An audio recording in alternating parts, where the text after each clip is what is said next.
पादानां भूमिरेवावलम्बनं त्वयि जाता पराधानां त्वमेव शरणं शिवे. ఓం శ్రీమాత్రే నమః. ఓం నమ శివాయ. శివానందలహరి రోజుకో శ్లోకంలో ఈ రోజు మనం 73వ శ్లోకం గురించి నేర్చుకోబోతున్నాం. ముందుగా శ్లోకం. भूदारतामुदवहद्यदपेक्षया श्रीभूदारयेव किमतः सुमते लभस्व कीदारमाकलितमुक्तिमहौषधीनां पादारविन्दभजनं परमेश्वरस्य. भूदारतामुदवहद्यदपेक्षया श्रीभूदारयेव किमतः सुमते लभस्व कीदारमाकलितमुक्तिमहौषधीनां पादारविन्दभजनं परमेश्वरस्य.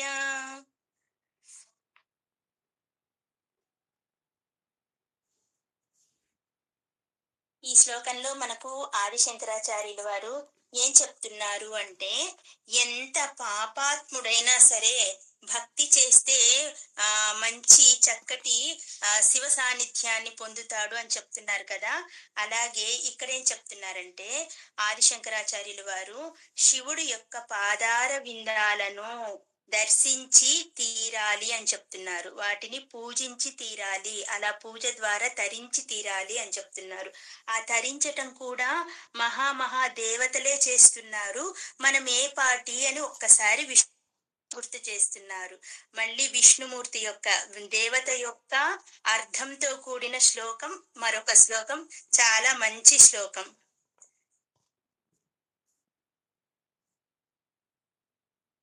ముందుగా పదాల యొక్క అర్థం తెలుసుకుందాం. హే సుమతే అంటున్నారు. హే సుమతే అంటే ఏంటి? ఓ సద్బుద్ధి, మనల్ని ఆయన పిలుచుకుంటున్నారు అనమాట.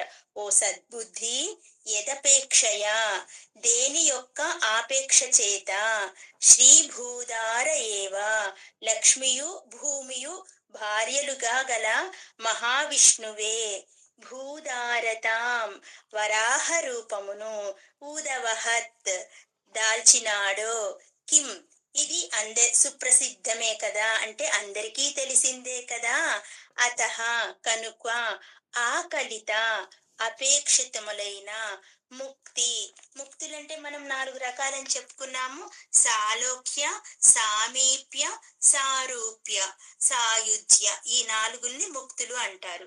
ఈ 4 ముక్తులు అనేది మహౌషధీనాం గొప్ప మూలికలకు, కేదారం పంట పొలమైన, పరమేశ్వరస్య మహాదేవుని యొక్క పాదార వింద భజనం పాదకమల సేవను లభస్వ పొందుము అని చెప్తున్నాడు. చక్కగా ఓ సుబుద్ధి, సద్బుద్ధి అని తన మనస్సుకి తానే బోధ చేసుకుంటున్నారు ఆదిశంకరాచార్యుల వాడు. అంతటి గొప్ప మహావిష్ణువే ఆయన పాద పద్మమును దర్శించడానికి శ్రీదేవి మరియు భూదేవుల్ని, సాక్షాత్తు ఆ శ్రీదేవి అంటే ఎవరు? అంత సంపదకి నిలయమైన ఆమె. భూదేవి అంటే ఎవరు? మన అందరి భారాన్ని మోస్తున్న ఆమె.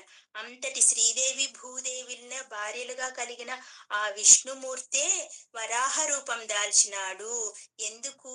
ఆ పరమేశ్వరుడి యొక్క పాదార విందరాల యొక్క దర్శనం కావాలని వరాహ రూపం దాల్చాడు. దాల్చి భూమిని తవ్వుకుంటూ వెళ్ళాడు కదా.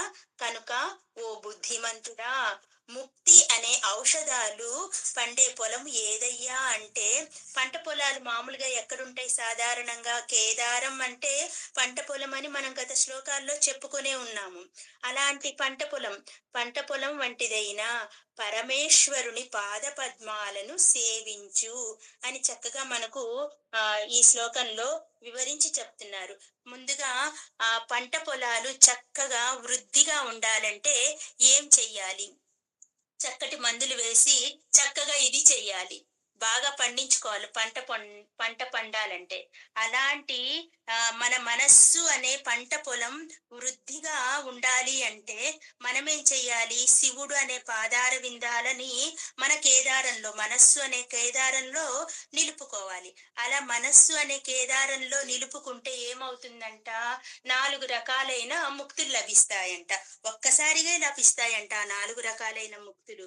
ఏమిటా ముక్తులు అంటే చెప్పుకున్నాం కదా, సాలోక్య, సామీప్య, సారూప్య, సాయుజ్య. ఈ 4 రకాలైన ముక్తులు. ఈ 4 రకాలైన ముక్తులతో మనకేమొస్తుంది? సాక్షాత్తు ఆ పరమేశ్వరుడు ఉండే కైలాసంలోనే ఉండి తన పాదార విందాలను రోజూ దర్శనం చేసుకోవచ్చు. అదే చెప్తున్నాడు. మహా గొప్ప భగవంతుళ్ళే నీ పాద దర్శనానికి పాకులాడుతున్నారయ్యా, మరి మేమెంతటి వాళ్ళం అని చెప్తున్నారు కదా. మరి మనం కూడా అలాగే చేద్దామా మరి? మనం ముఖ్యంగా గీతలోని ఒక శ్లోకాన్ని గుర్తు చేసుకోవాలండి.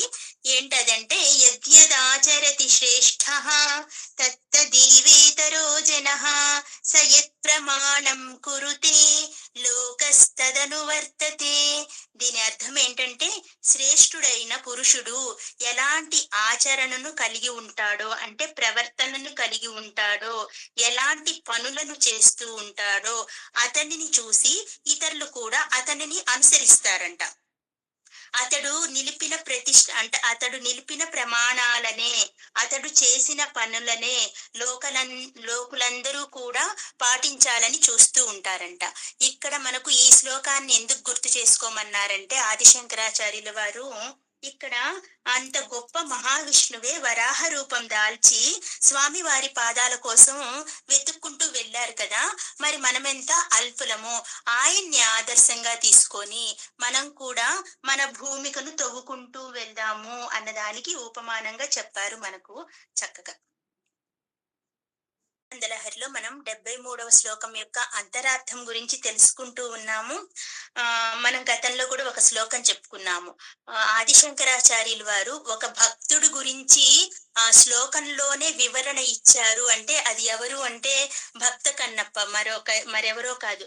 అలాంటి ఒక భక్తుడి గురించి శ్లోకంలోనే వివరంగా చెప్పారు.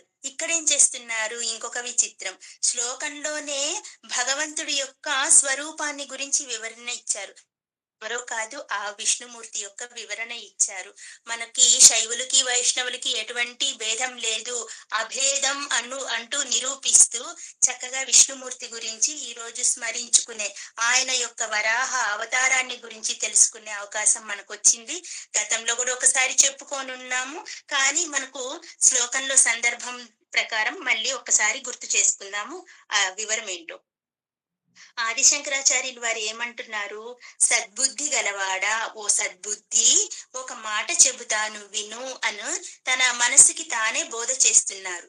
సాక్షాత్తు శ్రీ మహాలక్ష్మినే భార్యగా పొందిన అంతటి శ్రీ మహావిష్ణువు కూడా దేనికోసం వరాహ రూపం దాల్చాడో గుర్తు చేసుకో ఒక్కసారి. నువ్వేంటో స్వామివారి పాదాలను పట్టుకో అంటే ఎంతకీ నా మాట వినటం లేదు, ఒక్కసారి ఆ సంఘటన గుర్తు చేసుకో అని చెప్తున్నాడు అనమాట. ఎందుకు ఎత్తాడంట? అసలు ఆయన ఎందుకు ఎత్తాడంట? చెప్పుకున్నాం కదా, బ్రహ్మకు విష్ణుమూర్తికి ఒకానొక సందర్భంలో ఎవరు గొప్ప అనే ఆలోచన వచ్చినప్పుడు ఇద్దరు కలిసి ఏమనుకున్నారు? ఇద్దరి మధ్య వివాదం తీర్చడానికి శివుడు లింగ రూపం ధరించారు. ధరించిన తర్వాత ఎవరు గొప్పో నేను చెప్తాను, మీరు నా మూలాన్ని కనిపెట్టండి అన్నారు. వెంటనే విష్ణుమూర్తి తన వరాహ రూపం తీసుకొని, స్వామి నేను మీ పాదాలను కనిపెడతాను అని చెప్పి బయలుదేరి వెళ్ళాడు. వరాహ రూపాన్ని తీసుకొని భూమిని తవ్వుకుంటూ వెళ్ళాడు.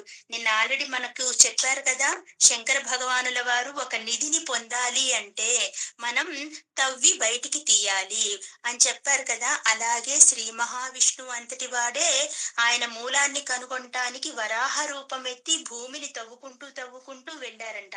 ఆ పరమేశ్వరుని పాదమూలాన్ని అన్వేషించాలని కోరికతో తపన పడుతూ తవ్వుకుంటూ పోయాడంట. కిందికి ఎంత దాకా పోయినా శివపాదం చివరి దాకా చూడలేకపోయారు. చివరికి ఏం చేశాడు? భూదేవిని మరో భార్యగా పొంది పైకొచ్చాడు. అలాగే ఓ మనసా నువ్వు కూడా ప్రయత్నించు. ఆ తర్వాత మరి స్వామివారి పాదాలకి ఆయనకి ఎలా లభించినాయి? వచ్చి తన తప్పుని తాను ఒప్పుకున్నాడు. స్వామి, నేను ఎంత వెతికినా మీ పాదమూలాన్ని నేను కనిపెట్టలేకపోయాను. మీ అనుగ్రహం అన్నప్పుడు మాత్రమే స్వామివారి పాదాలు లభించినాయి ఆయనకి. అలాగే ఓ మనసా నువ్వు కూడా ప్రయత్నించు. పరమేశ్వరుని పాదార విందాలనే భజిస్తూ నీ బుద్ధి అనే భూమికను తవ్వుకుంటూ వెళ్ళు అని చెప్తున్నారు. ఎక్కడున్నాడు మనకు ఆ పరమాత్మ? మన అంతరంగంలో ఎక్కడో ఉన్నాడు. ఆయన ఒక చీకటి గదిలో పెట్టేస్తున్నాం మనం కనిపించకుండా. పైన ఎలాంటివి తలుపులు వేసి మూసేసాము, అహంకారము మమకారము అనే తలుపులతో మూసేస్తున్నాము. ఆ తర్వాత త్రిగుణాలతో మనల్ని మనం పోషించుకుంటున్నాం. ఇంకా లోపల అంతఃకరణం నందు అరిషడ్ వర్గాలు అనే శత్రువుల్ని లోపల పెట్టుకొని తిరుగుతున్నాం. మరి వీటన్నింటిని దాటి ఎక్కడో చీకటిలో ఉన్న పరమాత్మని మనం తెలుసుకోవాలంటే ఏమని చెప్తున్నారు? ఓ బుద్ధి అనే భూమిక, నీవు కూడా వరాహం ఎలా అయితే చేశారో నీ బుద్ధి అనే భూమికను తవ్వుకుంటూ వెళ్ళు. నీ బుద్ధి కంటే మాగాణి భూమి ఇంకెక్కడా లేదంట. మనకు చెప్పారు కదా ఇక్కడ, కేదారం ఆకలిత అన్నారు. కేదారం అంటే చక్కటి పంట పొలం, మాగాణి భూమి. నీ బుద్ధి కంటే మాగాణి భూమి మరెక్కడా కనిపించదు. దానిని చక్కగా చదును చేసుకొని భక్తి అనే పంటల్ని వేసి పండించుకో నీ కేదారంలో. మనస్సుని చక్కగా మన బుద్ధిని మాగాణి భూమిగా మరల్చుకోమంటున్నారు. ఆ మాగాణి భూమిలో భక్తి అనే పంటల్ని వేసి పండించుకో, అంతే చాలు. ఆ నేలలో పరమేశ్వరుణ్ణే దిగుబడిగా సాధించగలిగావా చాలు. పంటలు పంటే వరకు పంట దిగుబడిగా ఏమొస్తున్నాయంట? పరమేశ్వరుడే దిగుబడిగా వచ్చి చేరుతున్నాడంట. అలా పరమేశ్వరుణ్ణే సాధించగలిగామా చాలు. ఆ తర్వాత ఏమొస్తుందంట మనకు? ఇప్పుడు దాకా అందరూ 4 మోక్షాల్లో ఏదో ఒక రకమైన మోక్షం కోసమే ప్రయత్నించారు. ఇలా మనమైతే మన బుద్ధి అనే మాగాణి భూమిలో భక్తి అనే పంటలు వేస్తేనంట అలా మంచి దిగుబడి, పరమేశ్వరుడు అనే దిగుబడిని సాధిస్తే 4 రకాలైన మోక్షాలు మనకు లభిస్తాయంట. అవే సామీప్య, సాలోక్య, సారూప్య, సాయుజ్య. ఇలాంటి ముక్తి ఔషధాలన్నీ, ఆ ముక్తిని చేరుకోవడానికి కావలసిన ఔషధాలన్నీ నీకు ఆ నేలలోనే పుష్కలంగా పండుతాయి సుమా అని చక్కగా విష్ణు భగవానుల వారిని, వారి యొక్క వరాహ రూపాన్ని గుర్తిస్తూ మనకు మళ్ళీ గుర్తు చేస్తూ, ఆయన కూడా గుర్తు చేసుకుంటూ మనల్ని కూడా అలా తవ్వుకుంటూ వెళ్ళి అంతరంలో ఎక్కడో ఉన్న పరమేశ్వరుడి దర్శనం చేసుకోమని చక్కగా వివరిస్తున్నారు. మరి అంతటి వారు చెప్పారంటే మనం కూడా ప్రయత్నం చేయాలి కదా. మరి మన వంతు మనం కూడా చేద్దాం. ఓం నమ శివాయ.